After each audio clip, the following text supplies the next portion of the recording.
আসসালামু আলাইকুম এভরিওয়ান। তোমরা অ্যাসিড বেস খুব ভালো মতোই পড়ো, কিন্তু দেখা যায় কখনো কখনো ভুলে যাও যে অ্যাসিডের আসলে স্ট্রেংথ অর্ডারটা কীরকম হবে, কোন অ্যাসিড শক্তিশালী কোন অ্যাসিড দুর্বল, সেই কম্প্যারিজনটা তোমরা ভুলে যাও। তো এই ভুলে যাওয়া দূর করার জন্য আজকের এই ভিডিওটা দেখলে ইনশাল্লাহ যে কোনো ধরনের অ্যাসিডের ক্ষেত্রে তুমি মনে রাখতে পারবা কোনটা স্ট্রং কোনটা উইক।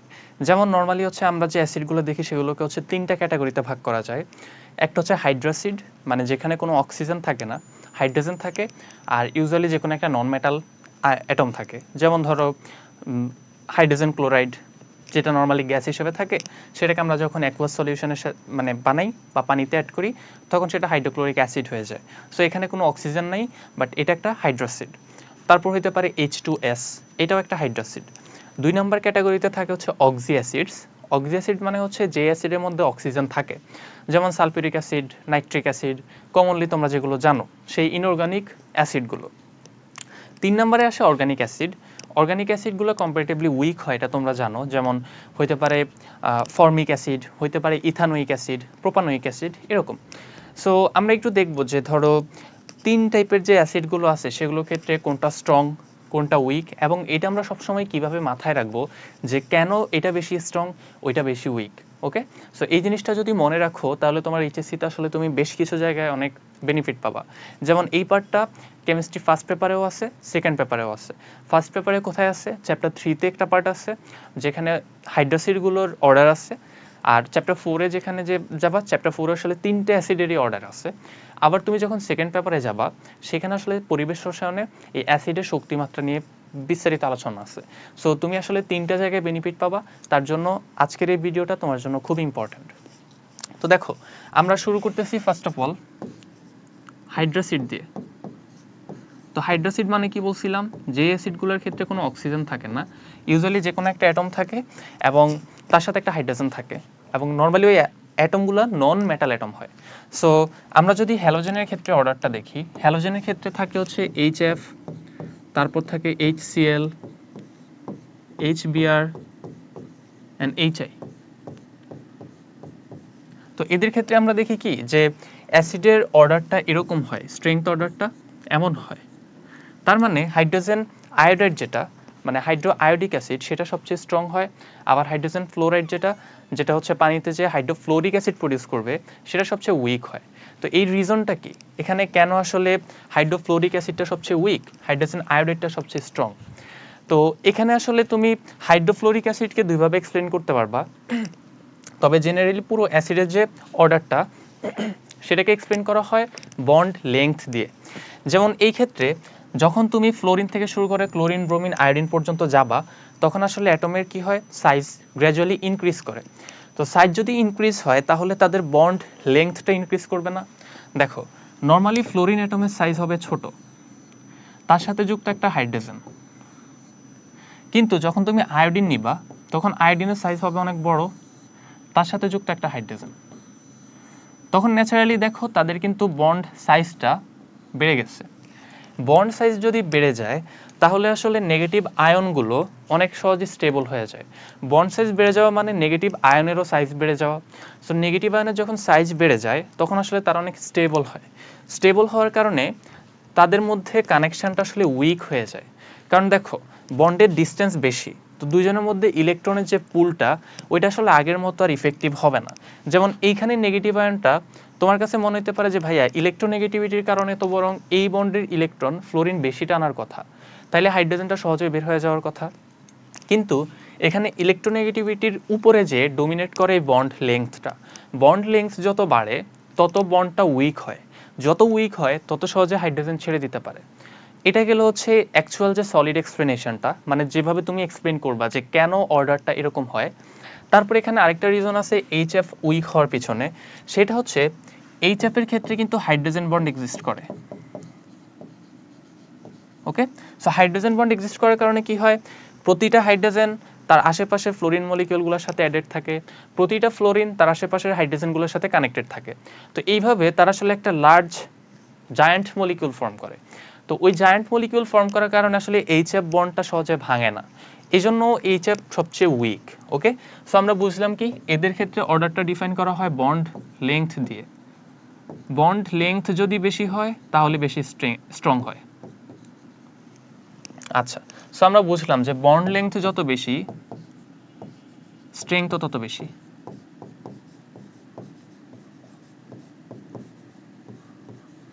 তো এটা মনে রাখলেই আমাদের এই টপিকে আর কখনো কনফিউশন হবে না। 2 নম্বরে যাই, আমরা হচ্ছে এরপরে পড়ব অক্সি অ্যাসিডগুলোর ক্ষেত্রে আমরা কিভাবে হিসেব করব। সো 2 নম্বর হচ্ছে অক্সি অ্যাসিডস। তো অক্সি অ্যাসিডসের ক্ষেত্রে আমি কয়েকটা এক্সাম্পল নিতে পারি। যেমন ধরো আমি নিতে পারি HNO3, আমি নিতে পারি H2SO3, তারপর নিতে পারি H2SO4, তারপর নিতে পারি HClO4। ইভেন তুমি চাইলে এখানে আরো অ্যাড করতে পারো, যেমন এখানে HNO3 এর আগে তুমি চাইলে HPO3ও দিতে পারো। আচ্ছা, আপাতত HNO3 দিয়েই বলি, অ্যাড না করি। HNO3 দেখো, আমি এখানে বেশ কয়েকটা মানে 4টা হচ্ছে গিয়ে অক্সি অ্যাসিড লিখছি। অক্সি অ্যাসিডের স্ট্রাকচার কেমনে বুঝবা? যদি কোনো অ্যাসিডে হাইড্রোজেন থাকে এবং অক্সিজেন থাকে এবং এই দুইটা বাদে সেন্ট্রালে জাস্ট যে কোনো আরেকটা অ্যাটম থাকে, তাহলে সেটাকে বলা হয় হচ্ছে অক্সি অ্যাসিড। স্ট্রাকচার কেমন হয়? এদের স্ট্রাকচার হয় এরকম, ধরো H থাকবে, X সংখ্যক হইতে পারে, X সংখ্যক H থাকবে, তারপর যে কোনো একটা এলিমেন্ট থাকবে, Y সংখ্যক অক্সিজেন থাকবে। সো এটা হচ্ছে অক্সি অ্যাসিডের জেনারেল স্ট্রাকচার, যেখানে মাঝখানের এলিমেন্টটা জাস্ট চেঞ্জ হয়। সো খেয়াল করো প্রত্যেকটা অ্যাসিডের স্ট্রাকচার এরকম। এখন এটার ক্ষেত্রে কিভাবে আমরা বুঝি যে কার স্ট্রেংথ বেশি কার স্ট্রেংথ কম? শর্টকাট টেকনিক হচ্ছে, যদি তুমি দেখো অক্সিডেশন নাম্বার বেশি তাহলে বুঝবা সেই অ্যাসিডটা বেশি স্ট্রং, যদি দেখো অক্সিডেশন নাম্বার কম তাহলে সেটা কম স্ট্রং। যেমন এখানে খেয়াল করো নাইট্রিক অ্যাসিডের ক্ষেত্রে অক্সিডেশন নাম্বার কত? নাইট্রিক অ্যাসিডের ক্ষেত্রে এখানে অক্সিজেন হবে 3টা মিলে হবে কত? 6, তারপর হচ্ছে হাইড্রোজেনটা হবে 1। সো তুমি 6 থেকে 1 কে বাদ দাও, তাহলে থাকে 5। আচ্ছা, সালফিউরিক অ্যাসিডের সালফিউরাস অ্যাসিড, এটা হচ্ছে সালফিউরাস, এটা হচ্ছে সালফিউরিক, আর এটা হচ্ছে আমাদের পারক্লোরিক। তো আমরা একটু দেখি সালফিউরাসের ক্ষেত্রে কত। সালফিউরাসের ক্ষেত্রে এখানে হয় -6, এখানে হয় 2, সো এটা হয় +4। আচ্ছা, আমার সিকোয়েন্সটা উল্টা হয়েছে, আই থিঙ্ক আমার এটার পরে ওইটা রাখা উচিত ছিল। আচ্ছা, আমি অর্ডারটা পরে লিখবো আবার নিচে। এবার দেখো এখানে সালফারের ক্ষেত্রে হয় +6, এখানে ক্লোরিনের ক্ষেত্রে হয় +7। ওকে, তো এই হচ্ছে মোটামুটি আমাদের যে তাদের সেন্ট্রাল অ্যাটমটা আছে সেই সেন্ট্রাল অ্যাটমের অক্সিডেশন নাম্বারটা। এখন তুমি দেখতেছো যে অক্সিডেশন নাম্বার সবচেয়ে বেশি এখানে ক্লোরিনের, আর অক্সিডেশন নাম্বার এখানে সবচেয়ে কম এই সালফিউরাস অ্যাসিডের ক্ষেত্রে সালফারের। তার মানে ও হবে সবচেয়ে উইক, আর আমাদের যে পারক্লোরিক অ্যাসিড আছে সে হবে সবচেয়ে স্ট্রং। নাও কেন অক্সিডেশন নাম্বার বেশি হইলে বেশি স্ট্রং হয়, কেন অক্সিডেশন নাম্বার কম হইলে কম স্ট্রং হয়, এটার রিজনটা বলি। সো এটার রিজনটা হচ্ছে, দেখো অক্সিডেশন নাম্বার যত বেশি সে আসলে তত বেশি অক্সিজেনের সাথে কানেক্টেড থাকতে পারে। খেয়াল করছো? অক্সিজেনের সংখ্যা যত বেশি হয় সে আসলে তত বেশি সংখ্যক অক্সিজেন অ্যাটমের সাথে কানেক্টেড থাকতে পারে। এখন যদি সে বেশি সংখ্যক অক্সিজেন অ্যাটমের সাথে কানেক্টেড থাকে, তাহলে অক্সিজেনগুলো কি করে? অক্সিজেন তো হাইড্রোজেনের সাথে বন্ডেড থাকে, সো তারা আসলে ইলেকট্রনগুলো দিয়ে এই ক্লোরিন যে আয়নটা আছে বা আমাদের যে অ্যানায়নটা আছে এখানে, সেই অ্যানায়নটাকে স্ট্যাবিলাইজ করে। সো অ্যানায়ন যদি স্ট্যাবিলাইজড হয় তাহলে তার অ্যাসিডটা বেশি স্ট্রং হয়। অ্যাসিড স্ট্রং মানে কি? তুমি যত সহজে এখান থেকে H+ কে বের করে নিতে পারবা সেটা তত বেশি স্ট্রং অ্যাসিড। সো যদি কোনো একটা এরকম অ্যাসিড ভেঙে যে অ্যানায়ন তৈরি করবে সেই অ্যানায়নটা বেশি স্টেবল হয়, তাহলে সেটা সবচেয়ে বেশি স্ট্রং অ্যাসিড হয়। যেমন এখান থেকে একটা হাইড্রোজেন চলে যাবে, হাইড্রোজেন চলে গিয়ে কি হবে? ClO4- আয়ন হবে। তো এই আয়নিক যে স্ট্রাকচারটা এটা অনেক বেশি স্টেবল, এজন্য এই অ্যাসিডটা সবচেয়ে দ্রুত ভেঙে যায়। তারপর তুমি যদি সালফিউরিক অ্যাসিডের ক্ষেত্রে আসো, এখানেও কিন্তু হাইড্রোজেনগুলো সালফারের সাথে না বরং অক্সিজেনের সাথে কানেক্টেড থাকে। তোমরা হয়তো এগুলোর স্ট্রাকচার দেখে থাকতে পারো, সো দেখে থাকলে খুবই ভালো, না দেখলে আমি একটু বলে দেই যে কিরকম হয়। দেখো সালফার ডাবল বন্ড অক্সিজেন, তারপর হচ্ছে ডাবল বন্ড অক্সিজেন, এইদিকে OH, এইদিকে OH। এটা হচ্ছে সালফিউরিক অ্যাসিডের স্ট্রাকচার। বা তুমি এটাকে ডাবল বন্ড না দিয়ে বেটার হয় যদি তুমি কোঅর্ডিনেশন বন্ড দেখাও। এনিওয়ে, সো এখানে কি হয়? এই OH বন্ডের মধ্যে পোলারিটিটা বেড়ে যায় অক্সিডেশন নাম্বারটা বেশি হইলে। সো যখনই অ্যাটমটার অক্সিডেশন নাম্বার বেশি হয় OH বন্ডের পোলারিটি বাড়ে, তখন অক্সিজেনটা হাইড্রোজেন থেকে বেশি জোরে ইলেকট্রন পুল করে, ওই ইলেকট্রনটা সাপ্লাই দেয় সেন্ট্রাল অ্যাটমকে, তখন হাইড্রোজেন সহজে বের হয়ে যায়। ওকে, সো হোপফুলি মনে রাখতে পারবা যে কেন আসলে অর্ডারটা এরকম হয়। তার মানে আমরা কি বুঝলাম, যে অক্সিডেশন নাম্বার যদি বেশি হয় তাহলে মোর স্ট্রঙ্গার, এবং এটার ইনহেরেন্ট রিজনটা কি? ইনহেরেন্ট রিজনটা হচ্ছে যদি অক্সিডেশন নাম্বার বেশি হয় তাহলে আসলে নেগেটিভ আয়নের স্টেবিলিটি ইনক্রিজ করে। ওকে,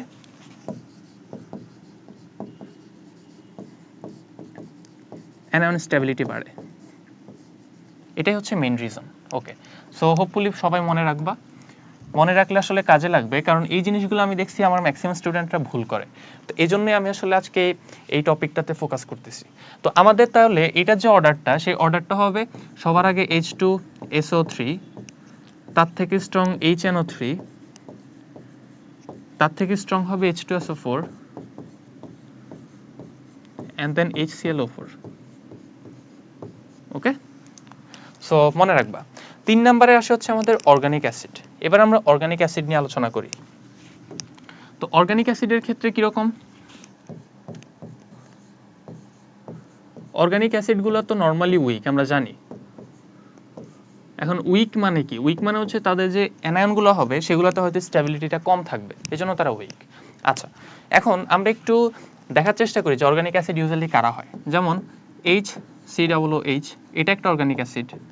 তারপর CH3COOH, দেন হইতে পারে C2H5COOH। তো আমরা formic acid, ethanoic acid, propanoic acid এদেরকে নিলাম। এখন এদের ক্ষেত্রে কে স্ট্রং হবে কে উইক হবে সেটা আমাদের দেখতে হবে। তো খেয়াল করো, অ্যাসিডের নরমালি যে আয়নগুলো থাকে সেগুলো কিরকম? অ্যাসিডের যদি আমরা ফাংশনাল গ্রুপ দেখি সেটা হয় এরকম, C+OH, এবং এই কার্বনের হাত ফ্রি থাকে যেখানে আর গ্রুপ কানেক্টেড থাকে, অথবা হাইড্রোজেনও থাকতে পারে। সো খেয়াল করো কেন হচ্ছে অ্যাসিড এই হাইড্রোজেনটা ছাড়ে। বেসিক্যালি এখানে যেটা হয়, এই যে অক্সিজেন সে তার ইলেকট্রনকে বন্ডের নিচের দিকে পুল করে, বন্ডের ইলেকট্রনটা নিচের দিকে পুল করে, তখন এই কার্বন আসলে ইলেকট্রন ডেফিসিয়েন্ট হয়ে পড়ে, তার ইলেকট্রনের প্রয়োজন হয়। এই ইলেকট্রনের সাপ্লাই সে এই দুই পাশে যে কোনো কারো থেকে নিতে হবে।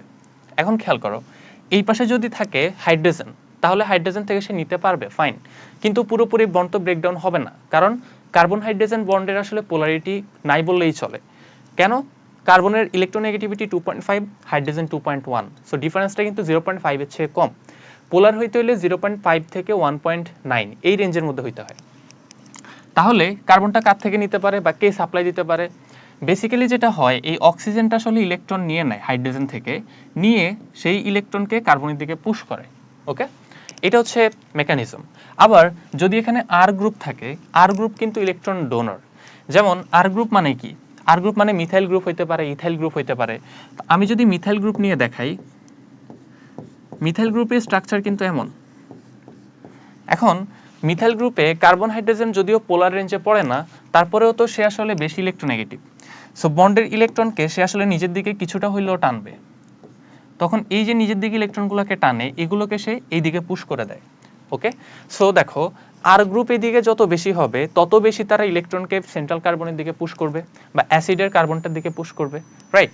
তো এখানে খেয়াল করো, এখানে প্রথমটার ক্ষেত্রে আছে একটা হাইড্রোজেন, দ্বিতীয়টার ক্ষেত্রে একটা আর গ্রুপ যেটা এক কার্বনের, পরের ক্ষেত্রে 2 কার্বনের আর গ্রুপ। তো নিশ্চয়ই তুমি বুঝতেছো যে এখানে অ্যাসিডের যে স্ট্রেংথ অর্ডার সেটা এরকম হওয়া উচিত। কেন এরকম হওয়া উচিত? কারণ দেখো, যখন আর গ্রুপ বাড়তেছে তখন আর গ্রুপই একই ইলেকট্রন ডোনেট করে। তো আর গ্রুপ যদি ইলেকট্রন ডোনেট করে তাহলে OH বন্ডের উপর চাপটা কম পড়ে, তখন অক্সিজেন হাইড্রোজেন বন্ডটা দুর্বল হয় না, বরং অ্যাজ ইট ইজ থাকে। সো যখনই আর গ্রুপ বাড়ে তখন ইলেকট্রন সাপ্লাই দেওয়ার মতো একটা গ্রুপ এখানে থেকে যায়, তার জন্য OH বন্ডটা আনব্রোকেন থেকে যায়। কিন্তু যখন আসলে আর গ্রুপ এখানে নাই, তখন অক্সিজেনটা কি করে, হাইড্রোজেনের সাথে বন্ডটা দুর্বল করে, ব্রেকডাউন করে, সেখান থেকে ইলেকট্রন নিয়ে এই কার্বনটাকে সাপ্লাই দেয়। তো এই জন্য অর্ডারটা এমন হয়। সো আমরা কি বুঝলাম, যে আর গ্রুপ যদি বাড়ে তাহলে স্ট্রেংথ কমে। ওকে, এন্ড এটার রিজনটা কি? রিজনটা হচ্ছে আর গ্রুপ ইলেকট্রন ডোনর, এটাই হচ্ছে মেইন রিজন, তারা ইলেকট্রন ডোনেটিং গ্রুপ। সো এই হচ্ছে মোটামুটি 3টে অ্যাসিডের ক্ষেত্রে আমরা অর্ডারটা বুঝলাম। এখন এখানে ফার্দার আমার আরেকটা জিনিস বলা দরকার, কারণ এটা সম্পর্কেও কোশ্চেন দিলে এবং অ্যাডমিশনও দেয়, এই সম্পর্কে কোশ্চেন দিলে আসলে ম্যাক্সিমাম আটকে যায়। তো এটা 1 মিনিট লাগবে, আমি একটু বলে দিই। দেখো, মনে করো আমি জাস্ট যে কোনো একটা অর্গানিক অ্যাসিডকে সিলেক্ট করলাম, let's say CH3COOH।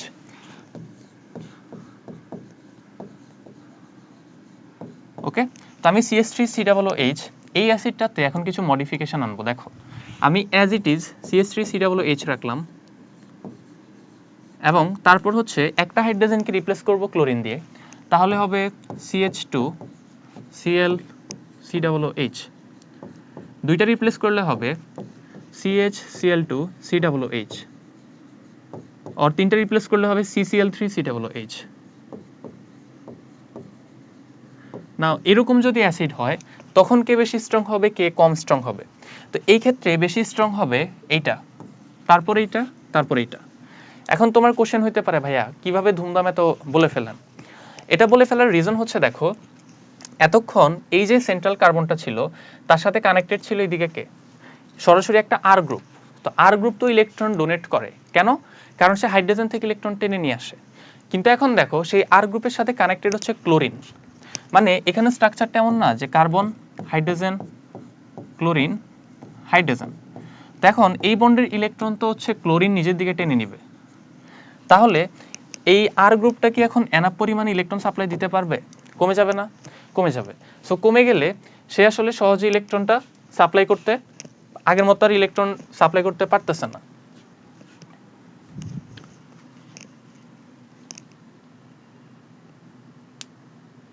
Okay, so দেখো এখন আসলে সে নিজেই ইলেকট্রন নিচের দিকে টানতে চাইবে, রাইট? সো সে উল্টা এখন নিজে ইলেকট্রন ডেফিসিয়েন্ট, সো সে চাইবে বরং পাশেরটা থেকে ইলেকট্রন টানতে। তো পাশেরটা কি তাকে সরাসরি ইলেকট্রন দিতে পারবে? পাশেরটারও তো কাহিনী হয়ে গেছে, অক্সিজেন তার থেকে ইলেকট্রন টানতেছে। সো এখানে আসলে তার নিজেই ডেফিসিয়েন্ট হয়ে পড়ছে, সে ইলেকট্রন দিতে পারতেছে না। তো এখানে এই ঘটনা আরো বেশি হবে, কারণ এখানে 3 জন তার থেকে টানতেছে। সো পাশের যে কার্বনটা আছে, এই কার্বনটা যেটা অক্সিজেনের সাথে কানেক্টেড, সে চেষ্টা করবে অক্সিজেন যাতে তাকে হেল্প করে, অক্সিজেন হেল্প করার পর সে যাতে ইলেকট্রনটা ওইদিকে সাপ্লাই দিতে পারে। তো এই সাপ্লাই দেওয়ার টেন্ডেন্সিটা কখন বাড়বে? যখন এখানে এরকম ইলেকট্রোনেগেটিভ অ্যাটমের সংখ্যা বাড়তে থাকবে। সো যত গ্র্যাজুয়ালি ইলেকট্রোনেগেটিভ অ্যাটমের সংখ্যা বাড়ে, তত এই সাপ্লাইটা বাড়ে, তত দ্রুত OH বন্ডটা ব্রেকডাউন হয়ে যায়। সো এই জন্যই অর্ডারটা এরকম হয়েছে। হোপফুলি তোমরা বুঝতে পারছো যে কোন ক্ষেত্রে অ্যাসিডের স্ট্রেংথ কেমন হবে, কোনটা বেশি স্ট্রং হবে, কোনটা কম স্ট্রং হবে। আশা করি মনে রাখবা, এটা তোমাদের কাজে দিবে ইনশাল্লাহ, কারণ অ্যাসিড বেস এগুলো তোমরা অনেক জায়গায় পাও, কিন্তু অর্ডারটা ভালো মতো না বোঝার কারণে ভুল করো। সো আই হোপ এটা তোমাদের কাজে লাগবে ইনশাল্লাহ। সবার জন্য শুভকামনা, অ্যান্ড পরবর্তী ভিডিওর আপডেট পেতে আমাদের সাথে থেকো।